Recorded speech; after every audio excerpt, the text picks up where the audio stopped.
राष्ट्रगाथा के चैनल पर आने वाले सभी दर्शकों को और श्रोताओं को मेरा सादर सप्रेम नमस्कार। भारत की स्वतंत्रता के लिए किए गए संघर्ष, यूं तो 800,000 वर्ष का इतिहास प्रत्यक्ष अभी अभी का दिखता है। मुगल, पठान, तुर्क, अफगान, फ्रेंच, डच, इंग्लिश और भी कई जातियों उपजातियां, विदेशी, विधर्मी, फिरंगी, सब तरह के लोग आए। उसके पहले हून, शक, जवन, मैं उनकी बात नहीं कर रहा, परंतु आप तक इस 1000 साल का इतिहास लाने का मेरा संकल्प है। सिंध के राजा दाहे से लेकर नेताजी सुभाष चंद्र बोस तक। अरे ये कुछ नाम तो नाम के लिए फिर भी मिल जाते हैं, इनके बारे में, इनको हीरो बनाए जाने के बारे में कोई प्रयास नहीं किया गया, जो सचमुच के हीरो थे। लेकिन इनके साथ और भी त्यागी, तपस्वी, बलिदानी लोग थे, उनको तो बिल्कुल किसी ने याद नहीं किया। इतिहास के अंदर ऐसे प्रेरणा स्रोतों को, शूरवीरों को, नायक नायिकाओं को, वीर वीरांगनाओं को, क्रांतिवीरों को लाया जाना चाहिए था सामने, और उनसे प्रेरणादायक हमें बहुत कुछ मिलता। लेकिन योजनाबद्ध तरीके से अरे उनको लाया जाता तो फिर गांधी नेहरू को किसने पूछना था। गांधी नेहरू ने आज़ादी दिलाई, ये एस्टैब्लिश करने के लिए कितना पाप इन सत्ताधारियों ने, नेहरू एंड कंपनी ने किया। गांधी भी उसमें उतना ही अपराधी है। गांधी के पाप, नेहरू के पाप तो यज्ञ जाहिर हो गए हैं। गांधी के बीजे हुए, फेंके हुए कांटे, वो अभी तक भी नहीं हम उठा पाएंगे, ना उठा पाए हैं। राष्ट्रपिता, जो राष्ट्र का पुत्र भी होने का वो अधिकारी था कि नहीं था, ये बहस का विषय है सारी दुनिया के अंदर।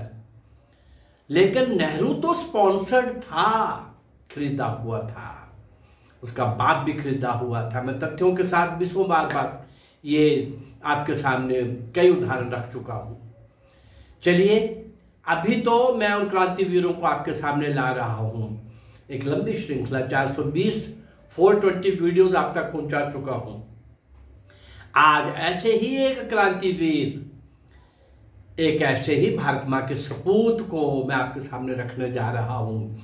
कितने कष्ट, कितनी यातनाएं, किस किस प्रकार से लोगों ने अपना सब कुछ निछावर किया और उनका कहीं नाम नहीं। और जिन्होंने कुछ नहीं किया, एक लाठी नहीं खाई, आजादी नेहरू और गांधी ने लेके दी। चलिए आइए उस क्रांतिवीर को हम स्मरण करें। हाँ, श्री राधा चरण प्रमाणिक। देश के सभी दिशाओं से क्रांतिवीरों ने, वीरांगनों ने कमाल किया। लेकिन भाई ये बंगाल तो कमाल का था। उसके बाद महाराष्ट्र भी, उत्तर प्रदेश भी, मध्य प्रदेश भी, लगभग देश के सभी ऐसे कोई पॉलिटिकल स्टेट्स की तरह हमारी उस समय की रेखाएं नहीं थी, लेकिन लगभग सभी और से क्रांतिवीरों ने भारत मां की स्वतंत्रता की बेड़ियां काटने के लिए खुद कट गए। ऐसे ही महान शूरवीरों में, क्रांतिवीरों में एक श्री राधाचरण प्रमाणिक, उनको आज याद करते हैं। वो क्या थे और क्या कर रहे थे उन दिनों बंगाल के क्रांतिकारियों में ज्योतिन्द्र नाथ मुखर्जी, बाघा जतिन के नाम से मशहूर थे वो, बाघा जतिन। उनके ऊपर भी मैं एपिसोड शायद 2 या 3 दे चुका हूं। कमाल के क्रांतिकारी थे ज्योतिन्द्र नाथ मुखर्जी, बाघा जतिन। उनकी वीरता और एक बाघ का किस प्रकार से उन्होंने शिकार किया था, कितना आतंक था, वो सारा मैं उनके एपिसोड में दे चुका हूं। उन दिनों इन बंगाल के क्रांतिकारियों में ज्योतिन्द्र नाथ मुखर्जी, जो बाघा जतिन के नाम से प्रसिद्ध थे, की एक विशेष ख्याति थी। क्या ख्याति थी? इस तरह की थी कि लोग उनके दल में सम्मिलित होने के लिए लालायित रहते थे। बाघा जतिन के दल में शामिल होना है। वो शूरवीर है, वो हिम्मती है, वो साहसी है, वो बहुत डायनामिक है, वो निडर है, वो अंग्रेजों को सशस्त्र चुनौती दे करके निकल जाता है, पता नहीं लगने देता। ऐसे व्यक्ति के दल में हमको भी जाना है। और इसी प्रकार से राधाचरण प्रामाणिक भी उनके दल में शामिल होने में सफल हो गए। बहुत प्रयास करना पड़ता था, बहुत परीक्षा होती थी। और राधाचरण प्रामाणिक एक मैसर्स बर्ड एंड कंपनी में डाली गई डकैती में भी हिस्सा ले चुके थे। इस दल में शामिल होने से पहले उन दोनों डकैती क्यों डाली थी? अपने लिए नहीं डाली जाती थी भाई, शस्त्र लेने हैं, पैसा चाहिए।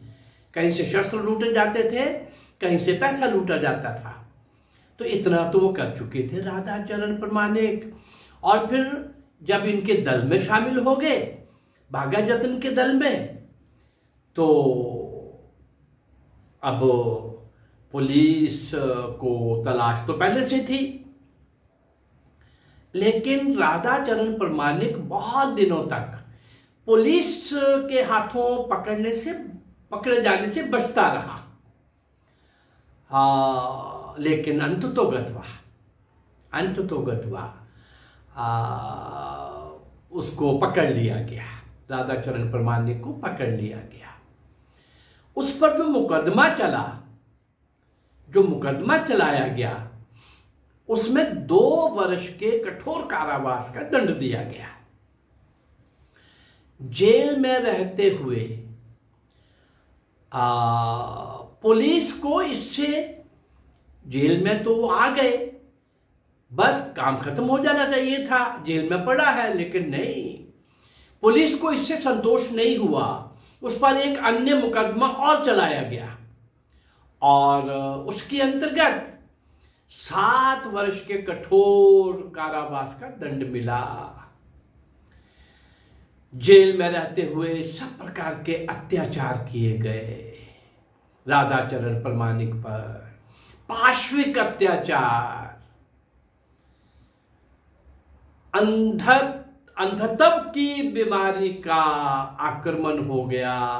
राधाचरण प्रामाणिक अंधे होने लगे, अंधे होने जैसी पोजीशन आ गई जेल के अंदर। जेल के अधिकारियों से कई बार अपील की, भाई मेरी आंखों के इलाज के लिए कुछ अच्छा इलाज करवाओ, आप करवा नहीं रहे, मैं अंधा हो रहा हूं।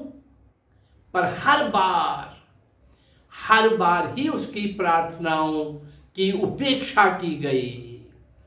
जेल के अधिकारियों ने तंग आकर राधाचरण प्रामाणिक को जहां तक कह दिया, क्या कह दिया? तुम जैसे अपराधी का अंधा हो जाना ही अच्छा है। ये बात राधाचरण प्रामाणिक को छू गई, मन को लग गई। मेरी प्रार्थना का, मेरे अंधा होने से बचने का जो इन्होंने व्यंग किया है, मुझे इनको बचाना चाहिए था।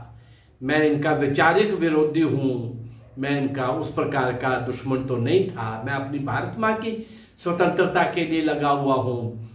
तो एक ह्यूमैनिटेरियन ग्राउंड्स के ऊपर मेरे साथ जो मानवीय दृष्टिकोण से जो मेरे साथ व्यवहार होना चाहिए था, वो नहीं हुआ।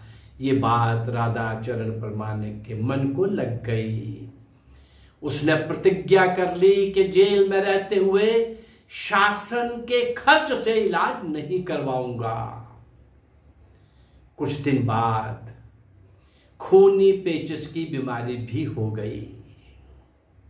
आप समझ सकते हैं खूनी पेचिश का अर्थ क्या होता है। जब उसको अस्पताल ले जाया गया, उस सूरत में कि खूनी पेचिश रुक नहीं रहे, उसने कोई भी दवाई लेने से इनकार कर दिया राधाचरण प्रामाणिक ने, चूंकि वह दृढ़ प्रतिज्ञ था, पहले से संकल्प ले चुका था कि मैं शासन के खर्चे से दवाई नहीं लूंगा। चूंकि मेरे अंधा होने का इलाज ना करवा करके मुझे यह कहा गया कि तुम्हारा अंधा हो जाना ही अच्छा है। इनकार कर दिया। उसकी हालत बिगड़ती चली गई और बिगड़ती चली गई, बिगड़ती चली गई, खूनी पेचस अंदर तो और बढ़ रहा था। और आखिर वे फरवरी 1917 में इस दुनिया से कूच कर गए। राधाचरण प्रमाणिक जेल में। ऐसे कितने ही देशभक्त क्रांतिकारी जेल की यातनाओं का मुकाबला करते हुए, कहीं ना झुकते हुए, कहीं ना टूटते हुए, कहीं ना बिकते हुए, कहीं ना कमजोर पड़ते हुए फांसी के तख्ते पर झूलना पड़ा तो झूल गए। जेल की लंबी कठोर यातनाएं सहन करनी पड़ी तो कर गए। काला पानी जैसा नारकीय जीवन लंबे समय तक व्यतीत करना पड़ा तो कर गए। ऐसे महान क्रांतिवीरों को, वीरांगनाओं को, नायक नायिकाओं को कहीं भी नहीं बताया गया, कहीं भी नहीं दिखाया गया। इस चैनल के माध्यम से मैं आप तक पहुंचने का प्रयास कर रहा हूं, इनको पहुंचाने का प्रयास कर रहा हूं। और जब सुनते हैं हम कि आज़ादी नेहरू और गांधी ने लेके दी, कांग्रेस ने लेके दी, अरे इन बातों को तो मैं कई बार आपके सामने ला चुका हूं। कांग्रेस बनाई किसने थी? और पहले 10 प्रेसिडेंट कांग्रेस के अंग्रेज थे। और जब वीर सावरकर को 2 जन्म का कारावास, काला पानी का दंड मिला था, तो उस समय भी एक अंग्रेज ही कांग्रेस का प्रेसिडेंट था, ब्रिटिश सरकार का सेक्रेटरी था। ऐसे पाप करने वाले लोग, ऐसे पापी लोग उस समय वो देश की आजादी के लिए नहीं, अंग्रेजों को किसी न किसी तरह का लाभ पहुंचाने के लिए कर रहे थे।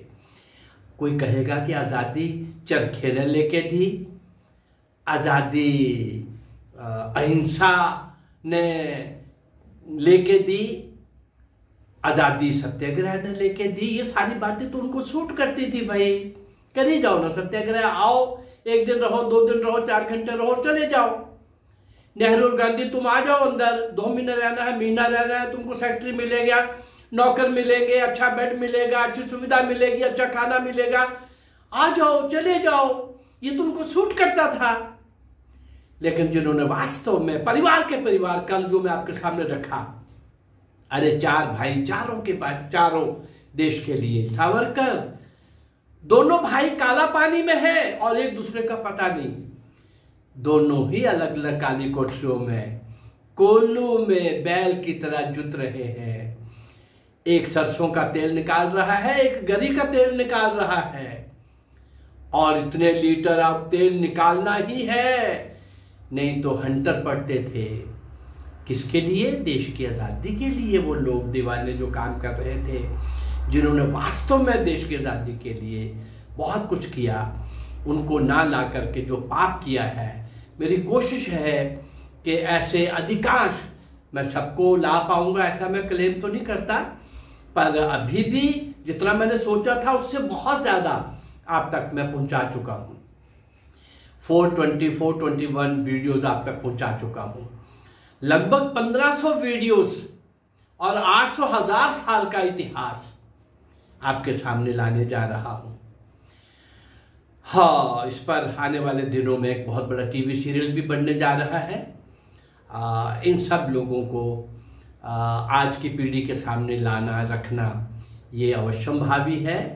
और जो समाज अपने पूर्वजों को, क्रांतिवीरों को, देशभक्त पुरखों को, क्रांतिवीरों को, बलिदानियों को भूल जाता है, वो समाज दुनिया के नक्शे से खत्म होने में उसको समय नहीं लगता। हाँ, मेरा ये प्रयास इन सब लोगों को आपके सामने लाने का, अगर आपको अच्छा लग रहा है तो मेरे इस चैनल को लाइक करिए, सब्सक्राइब करिए और इसको शेयर करिए। नमस्कार, जय भारत, धन्यवाद।